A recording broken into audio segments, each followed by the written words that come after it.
Maqaan koo Tasfaayee Shannaafin jedhama.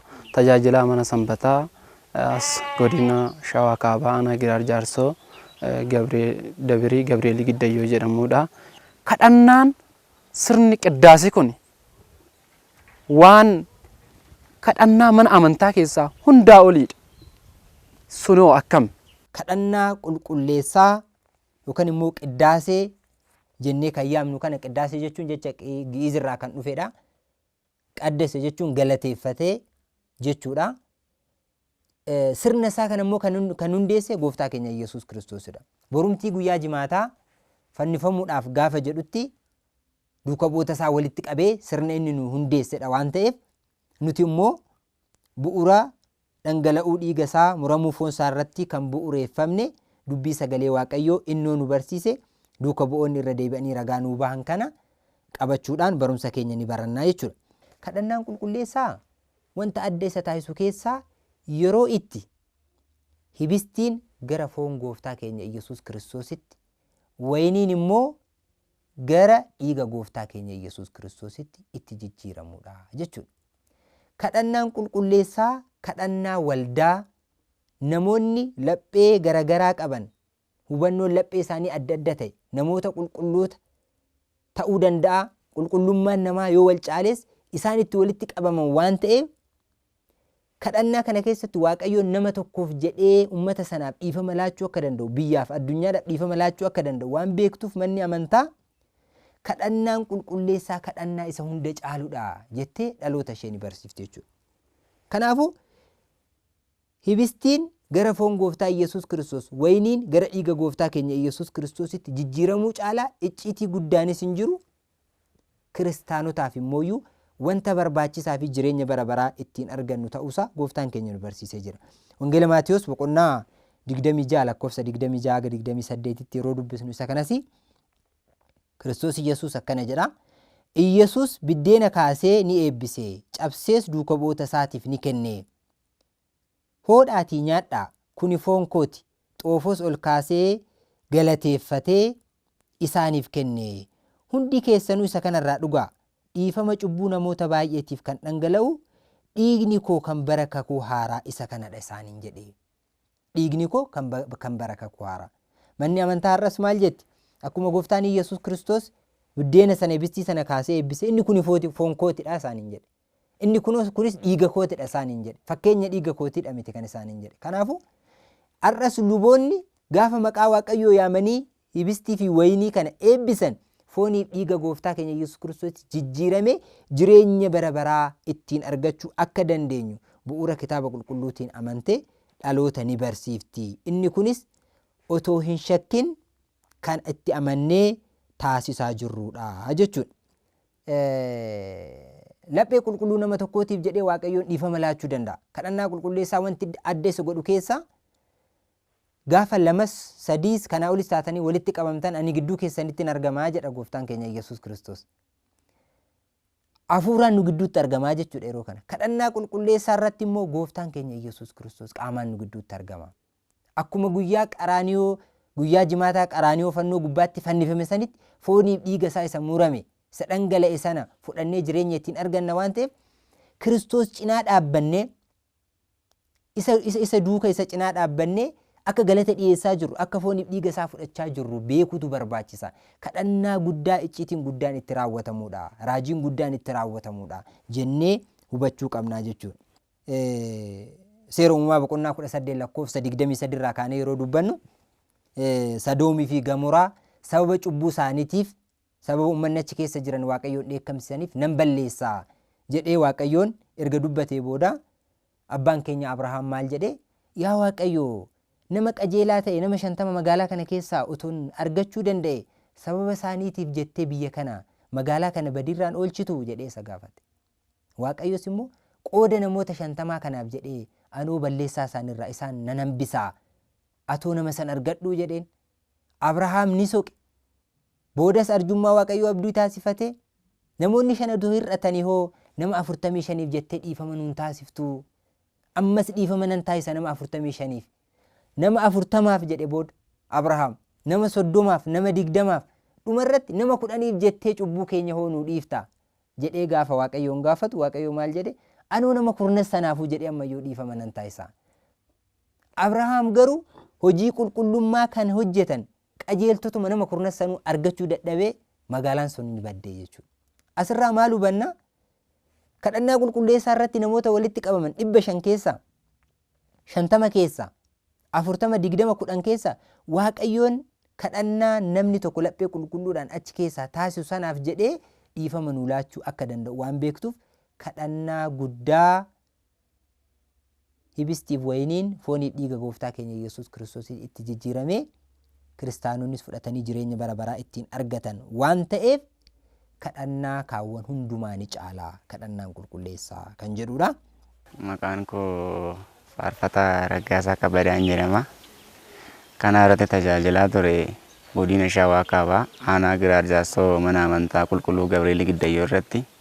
Gaafiin koo inni jalqaba guyyoota kaan fakkeenyaaf fudhadhe guyyoota kaan hin soomi sigdatii yookiin immoo subaayee nami subaayee sanoo qabanne guyyoota kaan hin qabanna ture hin jilbiiffanna. Garuu immoo guyyaa sanbataa kana hin jilbiiffannu. Inni kunoo maaliif kan jedhudha gaafiin koo. Akka mana amantaa Ortodoksii Tawaahidoo waloomaatti sagada yookaan jilbiiffannaa iddoo sadiitti qoonnee ilaaluu ni dandeenya. Jilbiiffannaan guyyaa sanbataa kana ni danda'ama kan jedhu gaafii kana deebisuudhaaf gosoota jilbiiffannaa gargar baasnee gosoota sagadaa kana gargar baasnee beekuun barbaachisaa waan ta'eef jechuudha. Isa kana kitaaba abboota keenyaa kitaaba haqa moototaa boqonnaa 14 keeyyata 14 fi keeyyata 19 lakkoofsa tokkorraa kaanee argachuu ni dandeenya. Saganni iddoo sadiitti qoodama. Inni jalqabaan jecha gi'iizidha. Dubbiin isaanii adninoo jedhama.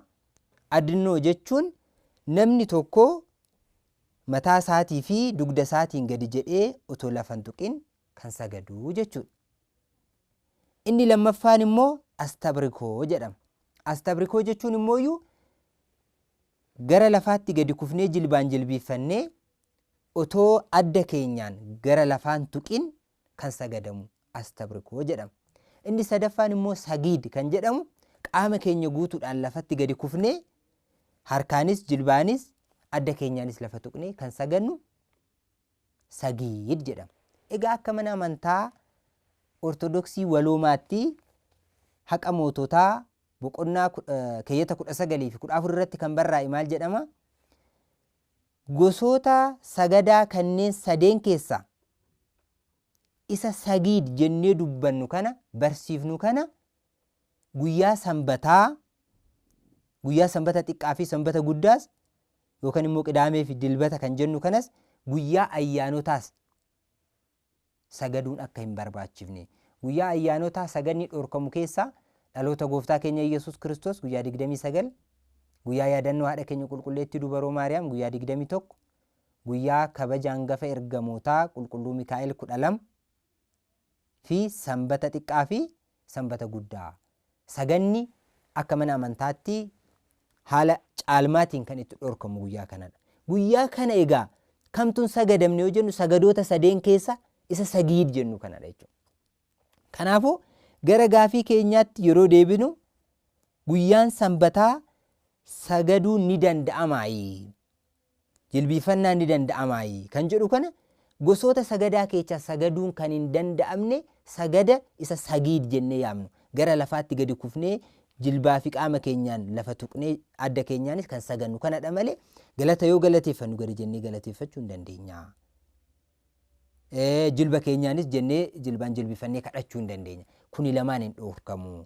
Guyyaa sanbata xiqqaas guddaas guyyaa kabaja ayyaanota gurguddoosi kan jedhu haala kanaan otoo hubannee bayeessadha. Guyyaan sanbata xiqqaa guyyaa boqonnaa bara kakuu duraa boqonnaa foonii isaanii irraa itti boqatan, guyyaan dilbataas guyyaa boqonnaa lubbuu isaanii guyyaa Kiristoos du'aa ka'ee du'a keenya barbadeesse waan jennuuf guyyaa gammachuuti jedhan abboonni keeyyata 14-19 irratti sababa isaa yeroo ibsan guyyaan kun guyyaa gammachuuti. Guyyaa itti gammannuudha malee guyyaa itti gaddinuu miti. Kanaafuu haala kanaan ibsitee manni amantaa keenyaa nu barsiifti jechuudha. Yeroo dhiiga fi foon dhiyaatu namoonni baay'een yookaan warrittan sirna qulqulleessaa sanarratti argaman gadi jedhu. Maaliif?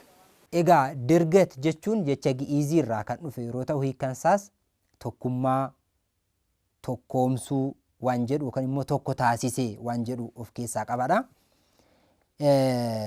Yeroo luboonni foonii fi dhiiga gooftaa ummataaf laachuudhaaf maqdasii keessaa gara qiddistiitti yeroo isaan bahan sagaleen ni dhageessifama. Yeroo sagaleen kun dhageeffamu gara lafaatitti gadi kufnee ni sagannaa, galata dhiyeessinaa. Inni kunis fakkeenya eenyutidha? Amma dhiigaa fi foon Kiristoos fudhachuudhaaf waan qophoofneef sagalee Niqoodimoosii fi qulqulluun Yoosef dhageessisanidha. Manni amantaa keenya kan barsiiftu. Isa kanas Wangeela Yohaannis boqonnaa 19 lakkoofsa 38-42 irratti ni arganna. Niqoodimoosii fi Yoosef gooftaa keenya Yesuus Kiristoos erga inni fannifameen booda fannoo irraa buusanii awwaaluudhaaf gaafa deeman ni gaddanii ni bu'anii jedha sagaleen Waaqayyo. Egaa maal argaa jirra? Foonii fi dhiiga kee kana fudhannee jireenya bara baraa ittiin argachuudhaaf taana si'iin waliin tokko ta'uudhaaf deemna. Namni natti amanu anis isa wajjinan jiraadha innis na faana jiraata jedhee Kiristoos akkuma dubbate foon koo kan nyaate dhiiga koo kan dhuge jireenya bara baraa argata. Jireenya sana argannee foonii fi dhiiga kee fudhannee jireenya bara baraa argachuudhaaf si waliin tokko ta'uudhaaf deemaa jirra. Yaa Waaqayyo qooda fannifamuu keetii, qooda rukutamuu keetii, qooda mooyyuu achirraa buutee awwaalamtee jireenya bara baraa nuu kennuu keetii sanaaf qulqulluu foon keetii fi kabajamaa dhiiga kee kanaaf kabajni ni ta'a jedhanii yeroo yaadan manni amantaa bu'uura kanaan sagalee Niqoodimoosii fi Yoosef dhageessisanidha jedhanii sagada isaanii kana ni sagadu jechuudha.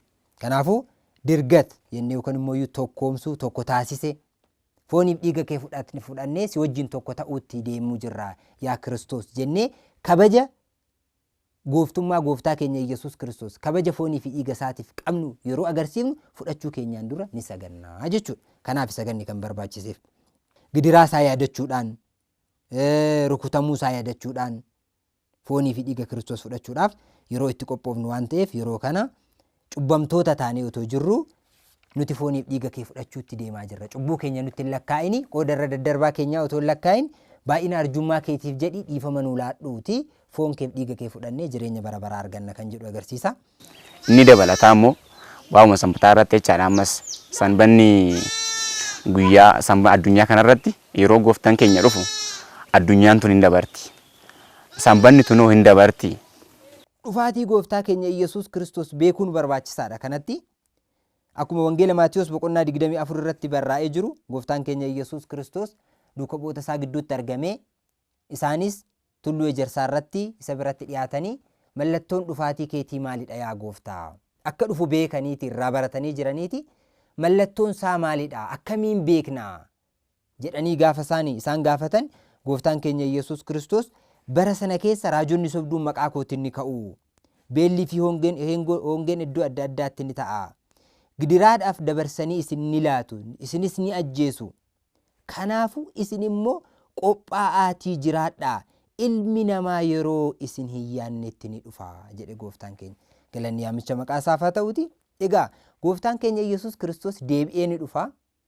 Gaafa inni deebi'ee dhufu kana sanbanni kun ni baddi gaafii jedhu deebisuudhaaf caqasa kana kan caqasne gooftaan keenya gaafa sana dhufee akkuma hojii keenyaatti nu laachuudhaaf mul'ata Yohaannis boqonnaa 22 lakkoofsa 12 irratti saffisaan nan dhufaa guyyaa sana hunduma isaaniitiif akka hojii isaaniititti isaaniif laachuudhaaf murtiin harka koo jira jedha gooftaan keenya Yesuus Kiristoos. Yohaannis irra bulee mul'ata isaa keessatti yeroo nu barreessu jechuudha. Kanaafuu manni amantaa keenya bu'uura kanaan yoo nu barsiiftu guyyaa dhufaatii gooftaa keenya Yesuus Kiristoos wantoota hin dabarre keessaa wantoonni 5 ni jiru jettee nu barsiifti. Tokkoffaa sanbata qulqulleettii, lammaffaa ergamoota, sadaffaan ilmaan namaa, afuraffaan mootummaa Waaqayyoo, shanaffaan ibidda bara baraa yookaan immoo gahannama isaa kan jennu. Isaan 5 kun hin darbanii jettee nu barsiifti. Sanbanni kiristaanaa haala kamiin hin dabarre jennee yoo yaannu guyyaa dhufaatii gooftaa keenya Yesuus Kiristoos guyyaa gooftaa kan jedhame kun guyyaa inni itti dhufudha. Guyyaa kana egaa biyya lafaa kanarraa laftis otoo nafin hundi isaatu ni darba jedha sagaleen Waaqayyo.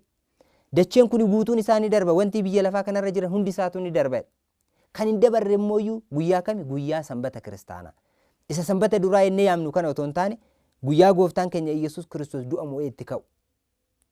Guyyaan kun guyyaan sanbataa kun guyyaa gooftaan keenya Yesuus Kiristoos gadaamessa dubaroo Maariyaamii keessatti buleedha. Guyyaa du'a mo'ee ka'eedha. Guyyaa qulqulloota duuka bu'oota isaatiif hafuura qulqulluu itti ergedha. Kanaafuu guyyaa dhufaatii isaa lammaffaa amma Dabra Zayit yookaan immoo tulluu ejersaa jennees walakkaa tsooma guddichaatti kan yaadannu guyyaa sana dhufaatiin gooftaa kan itti lallabamudha. Kanaafuu hundi isaanii yoo badu guyyaan sun guyyaan sanbata kiristaanaa kan jedhamtu kun hin baddu jedhanii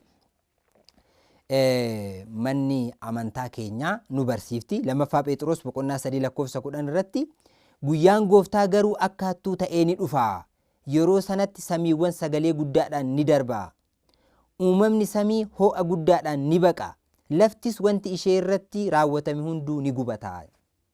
Addunyaan kun guutuun haala kanaan yoo baddu, guyyaa gooftaa jedhamtee kan dubbatamte kun, guyyaan inni Kiristoositti dhufu, guyyaan sanbata kiristaanaa kun garuu ni jiraatti. Kan jiraattu guyyaa sanbataa lamaan keessaa guyyaa sanbata kiristaanaa ta'uusaa haala kanaan hubachuun ni danda'ama jechuudha. Namoota akkamiiti dhiiga fi fooniif kan dhiyaachuu qabu? Namootumti amantoonni dhiiga fi foona fudhachuudhaaf qophii akkamii gochuu qabu? Maaltu raawwatamuu qaba akka kiristaana tokkootti?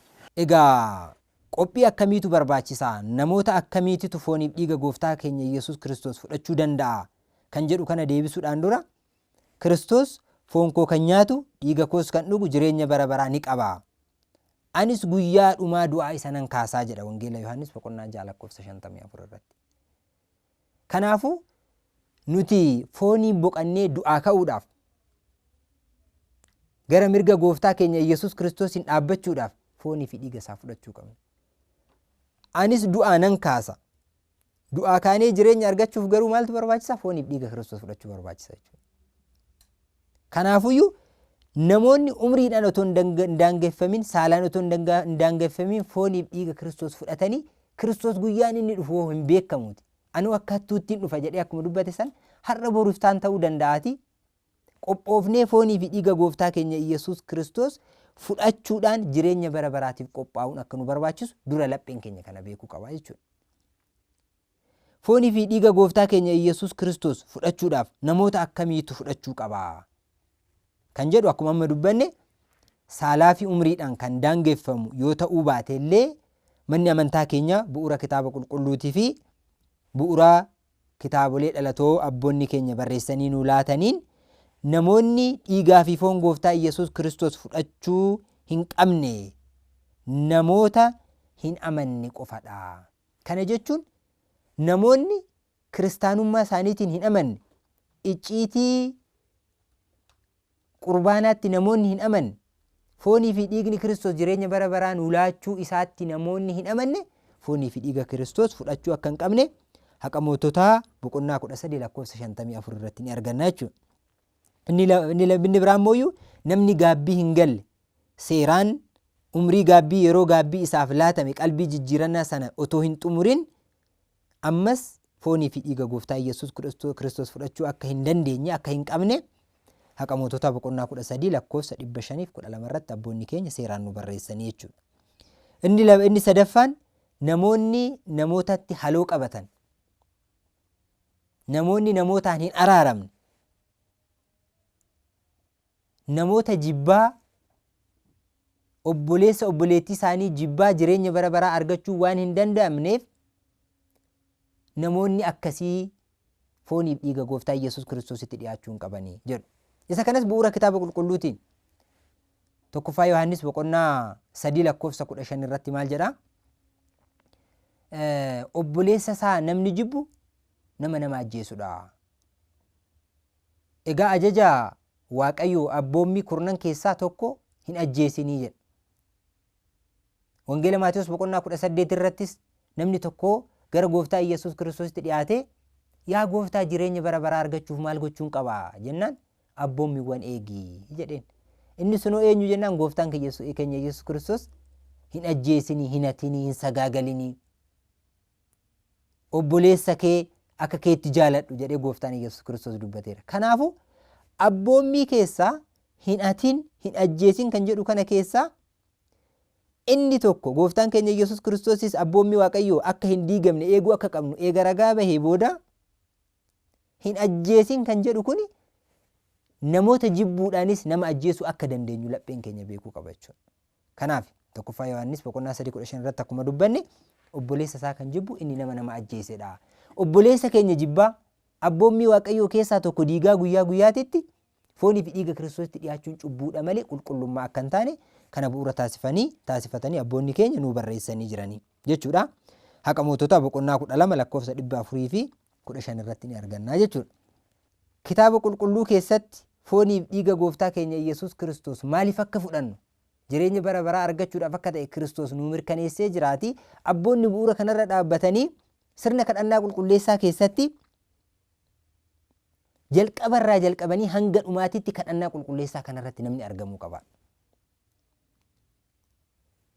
Kadhannaa qulqulleessaa kanarratti argamanii sirna sana raawwataniiti foonii fi dhiiga gooftaa Iyyasuus Kiristoos fudhachuu kan danda'anii malee qixxeetti dhufanii fudhachuun akka hin danda'amne haqa moototaa kanarratti keeyyata 13 lakkoofsa 495 irratti argachuu ni dandeenya jechuudha. Egaa foonii fi dhiiga gooftaa keenya Iyyasuus Kiristoos nama akkamiitu fudhata kan jedhu kitaaba qulqulluurraa immoo barumsa abboota keenyaa haala kanaan olaallee ergaa abbaa keenya qulqulluu Phaawulos gara warra Qorontos tokkoffaa boqonnaa 11 lakkoofsa 27 irratti maal jedha? Osoo isaaf hin galle yookaan osoo isaaf hin malle biddeena kana kan nyaate yookaan xoofoo gooftaa kana kan dhuge hundi gatii foonii fi dhiiga gooftaa ofirraa qaba. Kanaafuu namoota akkamiitu fudhachuu qaba kan jedhu namoota fooniif dhiiga Kiristoos fudhachuun isaaniif hin galle yookaan isaaniif hin malle fudhachuu hin danda'an jechuudha. Kana jechuun maal jechuudha? Warri isaaniif hin galle jechuun fooniif dhiiga Kiristoos fudhachuun akkuma nyaata biraati jedhanii yaaduu otoo hin taane jireenya bara baraa ittiin arganna jedhanii namoonni hin hubanne fudhachuu hin danda'anii jechuudha. Namoonni isaaniif hin malle jedhamee kan hiikame immoo asuma keessatti maal jechuudha? Akka duratti dubbanne kiristaanummaa otoo hin qabaatin jireenya kiristaanummaa keessa otoo hin deddeebiin gaabbii otoo hin galiin qalbii otoo hin jijjiiratin akkasumaan dhufanii otoo isaaniif hin malle kiristaanummaadhaan ala ta'anis jireenya kana ittiin jireenya argachuudhaaf fudhachuu akka hin dandeenye sagaleen Waaqayyoo kun nu akeekkachiisa jechuudha. Otoo nu hin galin otoo nuuf hin malin fooniif dhiiga Kiristoos fudhachuun jedha qulqulluun Phaawulos idaa gatii fooniif dhiiga Iyyasuus Kiristoos sana madaalu ofirraa qaba. Kanaafuu otoo hin baratin otoo hin hubatin foonii fi dhiiga gooftaa Iyyasuus Kiristoos fudhachuun nun barbaachisu kan jedhu hubachuufidha. Qophii akkamiitu barbaachisaa kan jedhu inni kun warroota isaanii maluu fi warroota isaaniif gale egaa barsiifnee hubachiisnee booda qophii maaltu nu barbaachisaa kan jedhu namoonni gaa'ilaan murtaa'anoo jiraatan gara fooniif dhiiga gooftaa Iyyasuus Kiristoos dhiyaachuu isaaniitiin dura guyyaa 3 dura wal bira gahuu hin qaban jechuudha. Walqunnamtii saalaa raawwatanii guyyaa 3 boodadha foon gooftaa Iyyasuus Kiristoos dhiyaachuu kan qaban. Manni amantaa keenya bu'uura kitaaba qulqulluutiin nu barsiifti. Kanaafuu qophiin barbaachisu dursanii wantoota qunnamtii saalaarraa guyyaa 3 dura of eeguun akka barbaachisu tokkoffaa. Lammaffaa immoo abjuu halkaniitiin yaada ejjaa, yaada saalqunnamtii yookaan immoo yaada ajjeechaa, yaada hamaa sammuu namaatitti gaafa dhufe guyyaa sana jijjiiruun akka barbaachisu abboonni keenya nu barreessanii jiranii jechuudha. Sadaffaan immoo wantoota foon Iyyasuus Kiristoos fooniif dhiiga Kiristoos fudhachuudhaaf nu barbaachisan qophii jalqabaa keessaa fudhachuu keenyaan dura sa'aatii 18 soomuu qabna jetti manni amantaa keenya. Sa'aatii 18s kan soomnuuf maalidhaafi kan fudhannu foon isaadha, kan fudhannu dhiiga isaadha. Foonii fi dhiiga gooftaa Iyyasuus Kiristoos yeroo fudhannu immoo gidiraa gooftaa keenya Iyyasuus Kiristoos irra gahee sana yaadachaati waan ta'eef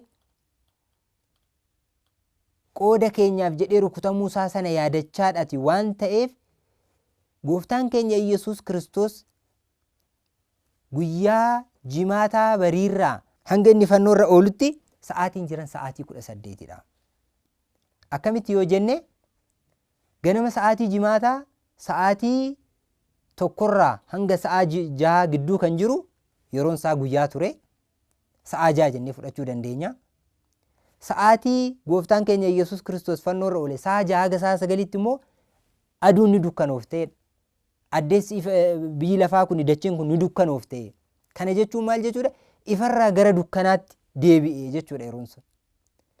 Sa'aatii 6 hanga 9tti dukkana ture isa booda ifti argame jechuudha. Kanaafuu gooftaan keenya Iyyasuus Kiristoos fannoorra oolee hadhooftuu sana hanga fudhatutti sa'aatiin jiru sa'aatiin 18 akka inni ta'u sa'aatii ganama jimaata sa'aa 1 haga sa'aa 6 yoo jenne halkan tokko jechuun guyyaa tokko fi guyyaa tokko kan jedhamu halkanii fi guyyaa sa'aa 24 kan jennu halkanii fi guyyaadha jechuudha. Kanaafuu sa'aan 3 haga sa'a 6 sa'a 9 haga sa'a 6 haga sa'a 9 manni amantaa keenya akkamittiin ilaalti akka guyyaa walakkaatti. Guyyaan tokko ifaa fi dukkana of keessaa qaba yoo ta'e 3 fi hanga sa'a 6 haga sa'a 9tti dukkanaa'uun sun sa'aatii 24 kan jedhamu guyyaa tokko kan jedhamu keessaa walakkaa guyyaati. Kanaafuu sa'aatii meeqatti lakkaa'ama? 12tti lakkaa'ama jechuudha. Ganama immoo sa'aatii tokko haga sa'a 6 sa'a meeqatu jira? 6 irratti 12 sa'a 18 ta'a jechuudha. Kanaafuu manni amantaa isuma kana bu'uura taasifachuudhaan kan nuti yaadannoo fannifamuu gooftaa keenyadha waan ta'eef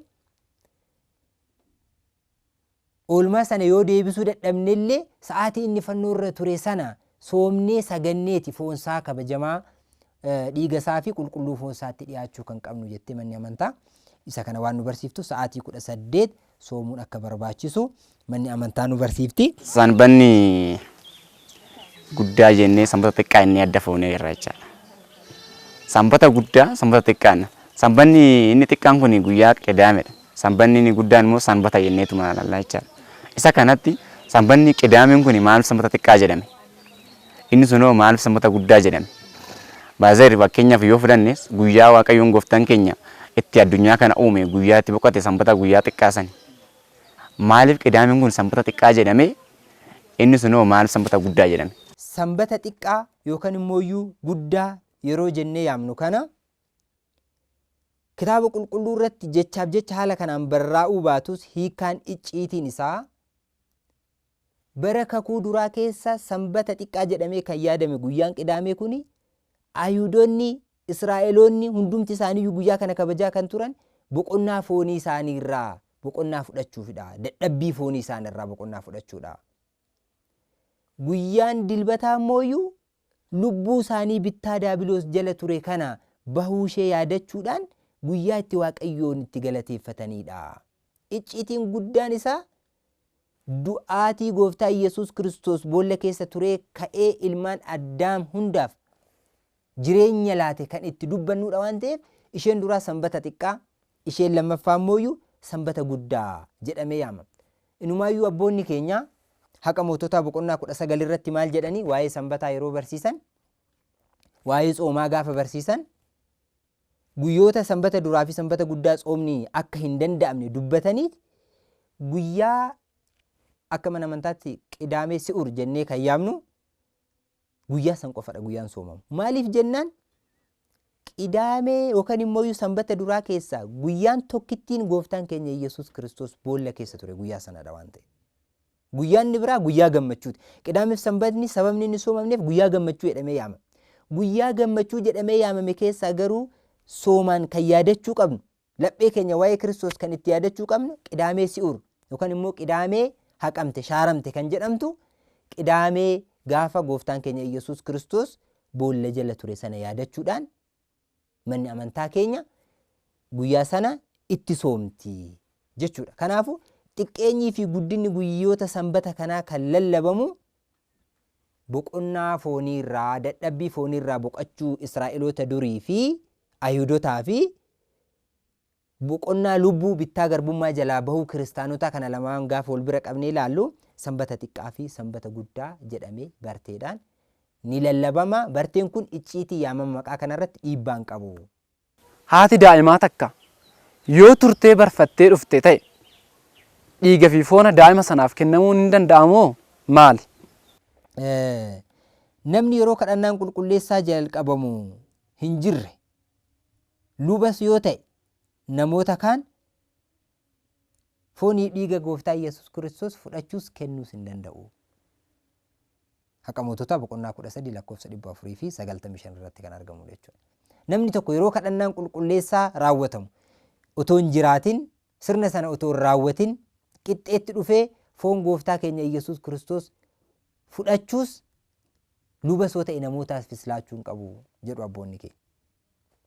Egaa yeroo kadhannaa qulqulleessaa kana haqa moototaa irratti abboonni keenya akkuma nu barreessan namni tokko foonii fi dhiiga gooftaa keenya Yesuus Kiristoos fudhachuudhaaf kadhannaan qulqulleessaa yeroo jalqabamu yoo hin jiraanne lubas yoo ta'e namoonni foon gooftaa keenya Yesuus Kiristoos fudhachuu hin qabanii. Kadhannaa qulqulleessaa guutuu isaa irratti argamuu qabu.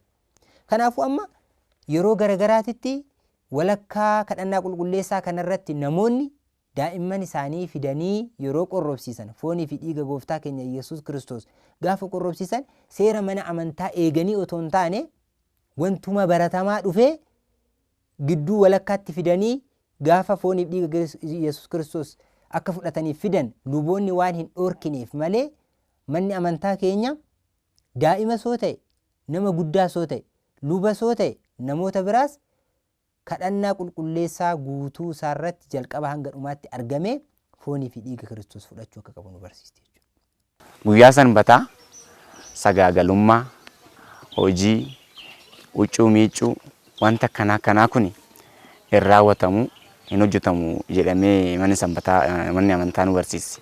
Inni kunoo maaliif hin qabne fakkeenyaaf qaama hin qabamanii hin sagaagalamanii hojjaan hin hojjetaman. Abbootii tokko gaafa inni guyyaa sanbataa muka jiidhallee hin cabsan. Inni kunoo maaliif akkas ta'uu danda'e? Kakuu duraa keessatti akkuma kana dura dubbanne gaafileen kun waan wal qabatuufidha. Waaqayyoon guyyaa 6 hojjetanii guyyaa 7ffaatti akka boqatan yoo isaanitti himeyyuu kakuu haaraa keessatti immoo manni amantaa keenyas kitaabni qulqulluunis akka ragaa ba'u akka Ayuudota bara kakuu duraa Ayuudonni kakuu duraa keessatti guyyaa 7ffaa sanbata duraa kan jedhamu kana harka isaanii diriirsanii otoo hin dachaasanii otoo hin diriirsin bakka taa'anii otoo hin ka'in sochii tokko malee guyyaa san akkasumaan taa'aa turan. Homa tokko otoo hin hojjetin. Manni amantaa keenya kitaaba qulqulluu sagaleen gooftaan Yesuus Kiristoos bara kakuu haaraa dubbate jira. Isa wajjiniin wal qabsiiftee maal jetti? Guyyaa sanbata duraa kana akka Ayuudota bara kakuu duraa sana harka keessan dachaastanii otoo homaan hojjetin taa'uudhaan isaan fakkaachuu hin qabdanii. Haqa Moototaa boqonnaa 19 keeyyata 19 lakkoofsa 1 irratti barraa'ee kan argamudha jechuudha. Hojii gaarii itti hojjechuu qabdu. Safuu kiristaanummaa itti raawwachuu qabdu. Akka bara sanaatti callisanii iddoo taa'anii otoo hin ka'in iddoo kaanii otoo hin taa'inii miti kan raawwatamuu qabu kan jedhu asirraa argachuu ni dandeenya. Tokkoffaa Qorontos boqonnaa 16 lakkoofsa 1 irrattis maal jedha? Yeroo guyyaa sanbata duraa fi sanbata bara kakuu haaraa kana wal bira qabnee ilaallu bara kakuu haaraa kanatti sanbata duraa sanbata kiristaanaa kan jedhamu kana keessatti akkuma duratti dubbanne duuka bu'oonni walitti qabamanii hojii kiristaanummaa hojjechaa akka turan wangeela barsiisaa akka turan luboota walitti qabuudhaan muuduudhaan namoota dhaloota dhufuuf imaanaa fudhatanii akka isaan barsiisuu qaban isaanitti akka himaa turan tokkoffaa Qorontos boqonnaa 16 lakkoofsa 1 irratti ni argannaa jechuudha. Kiristaanonni akka Ayuudotaa guyyaa sanbataa hojii qabatamaa hir'isuu hin qabanii. Guyyaa sanatti akka kiristaanotaatti yaa hojjetanii akka kiristaanotaatti gosa hojii isaatti dhufne. Garuu maaltu hojjetamuu qaba kan jedhu yoo itti dhufnellee akka bara sanaa harka dachaasanii taa'uun akka hin barbaachifne kan barsiisanidha jechuudha. Yaa hojjetanii malee hojii Ayuudotaa hojjetanii yoo argaman kan dhoorkaman ni ta'u isaanii. Sanbata duraa kanatti sanbata kakuu haaraa kiristaanaatti taasa'u hojii Ayuudotaa sana hojjechuun akka hin barbaachifne ni arganna jechuudha. Guyyaa sanbata kiristaanaa guyyoota ayyaanotaa kabajamaniitti maaltu hojjetamuu qaba jedhanii yeroo dubbatan tokkoffaa saganni hin barbaachisu guyyoota gammachuuti. Lammaffaa hojii dhiisuun barbaachisaadha. Hunduu gara mana amantaa haa deemanii. Sanbata duraa Waaqayyo itti boqatee jiraati. Dilbata warra du'an keessaa itti ka'ee jiraati. Foonii fi dhiiga gooftaa fudhachuudhaan gammadaa guyyaa kanatti. Sanbata duraa ishee Kiristoos awwaala keessa ture sana malee jedha haqa moototaa keeyyata 19 irratti. Sanbata duraa ishee Kiristoos awwaala keessa ture sana malee sanbataa fi dilbata hin soominaa. Guyyaan kun guyyaa gammachuuti jedha. Egaa gara mana Waaqayyoo deemuudhaan hojii kiristaanummaa hojjechuu akka qabnu haqa moototaa kanarraa ni arganna jechuudha. Inni biraa guyyaa kanatti wantoota akkasii hojii gaarii kiristaanummaa warroota rakkatan rakkina baasuu, warreen dheebotan dheebuu baasuu, foonii fi dhiiga gooftaa keenya Yesuus Kiristoos fudhachuudhaan guyyaa boqonnaa kana Waaqayyoof harka caalaadhaan galata dhiyeessuu akka qabnu barumsa abboota keenyaa kanarraa argachuu ni danda'ama jechuudha. Tokkoffaa Qorontos boqonnaa 7 lakkoofsa 4-5tti sagaleen Waaqayyoo akkana jedha. Abbaan keenya qulqulluun Phaawulos ergaasaa gara warra Qorontos tokkoffaa boqonnaa 7 lakkoofsa 4-5tti maal jedha? Haati manaa dhaqna ishee irratti aangoo hin qabdu. Aangoon kan abbaa warraa isheeti malee. Haati warraa dhaqna ishee irratti aangoo addaa hin qabdu. Aangoon kan abbaa warraa isheedha malee. Ittuma fufees akkasumas aangoon kan haadha warraati malee abbaan warraa dhaqna isaa irratti aangoo hin qabu. Kadhannaadhaaf akka jabaattaniif yeroodhaaf walii galtanii yoo ta'e malee wal bira gahuu wal hin dhoorkinaa. Of bituu dadhabuu keessaniif seexanni akka isin hin qorreef immoo waliin ta'a jedha qulqulluun Phaawulos. Asirraa icciitii guddaa tokko hubanna. Innis maalidha? Wangeela Maatiyos boqonnaa 19 lakkoofsa 6 isaan kanaan booda foon tokkodha, qaama tokkodha. Sirna gaa'elaa keessatti namni walitti dhufe tokko qaama garagaraa jedhamee hin yaamamu jedhee sagaleen Waaqayyoo akkuma dubbatu, haati warraa abbaa warraa isheetiin alatti qaama dhaqna ishee irratti aangoo addaan qabdu. Abbaan warraas akkasuma wajjin jiraachuu qabu, tokkodha isaanii. Garuu kana ta'ee otoo jiru kadhannaadhaaf yeroo saffistanitti jedha sagaleen Waaqayyoo. Akkasumas kadhannaadhaaf akka jabaattaniif yeroodhaaf walii galtanii yoo ta'e malee wal bira gahuu wal hin dhoorkina. Asirraa maal hubanna? Namni kadhannaadhaaf gaafa jabaatu, gaafa cimu, gaafa socho'u walqunnamtii saalaa akka gochuu hin qabne.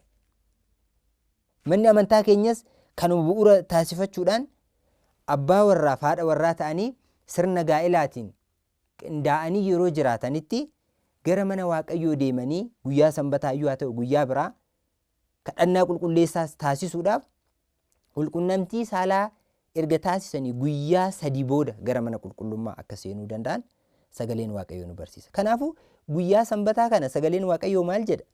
Guyyaa sanbata duraa silaayyuu Waaqayyoon itti boqatee Waaqayyoon galateeffadhaa jedhee qulqulleessee nu laatee jira. Qulqullummaan sanbataa kan xuraa'ee miti, akkasumatti hin jiraarrayyuu hojii ahiidotaa qofa ittiin hojjenne malee guyyaan sanbata guddaa immoo yookaan immoo guyyaan sanbata kiristaanaa immoo akkuma dubbanne guyyaa icciitii guddaadhaan lubbuun keenya garbummaa cubbuu jalaa itti baate itti yaadannu waan ta'eef mana Waaqayyoo deemnee galata dhiyeessina. Yeroo galata dhiyeessinu immoo kadhannaa taasifna. Kanaafuu qulqulluun Phaawulos maal jedhere? Kadhannaadhaaf akka jabaattaniif yoo ta'e guyyaa nuti kadhannaadhaaf itti jabaannu kana guyyaa sanbataa kanatti kanaafuu maaltu hin ta'u? Walqunnamtii saalaa raawwachuun hin barbaachisu. Seerri mana amantaa keenyas walqunnamtii saalaa raawwatanii guyyaa 3 booda gara mana qulqullummaa seenuu akka danda'an. Guyyaa sanbataa walqunnamtiin saalaa hin danda'amu kan jedhu barumsa mana amantaa keenyaatidha jechuudha. Kanaafuu guyyaa sanbataatitti abboonni akkuma sagalee kitaaba qulqulluu bu'uura taasifachuudhaan nu barsiisan guyyaa sanbataa kana huccuu miicuun, dhaqna dhiqachuun, hojii foonii kan ta'e hundaa hojjechuun hin danda'amu jedhanii nu barsiisa. Kana gaafa jennu fakkeenyaaf hojii eebbaa mana amantaa keessa seennee mana amantaa keessatti namoota rakkataniif rakkina baasuun kun bishaan namoota qicuun hin danda'amu jechuu miti. Icciitiin hiika jecha kanaa maal jechuudha? Waan foon keenyaaf ta'u guyyaa sanitti waan dadhabbii foonii of keessaa qabu otoon hojjetin Waaqayyoof galata itti dhiyeessinee guyyaa darbuu qabnu. Hojii kiristaanummaa of keessaa qabu qofa guyyaa itti calaqqisiifnee hojjechuu qabnuudha malee fedha foonii keenyaa waan wal qabatu wantoota biraa hojjechuu akka hin qabne guyyaa kanatti abboonni nu barsiisu jechuudha.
ቅዱስ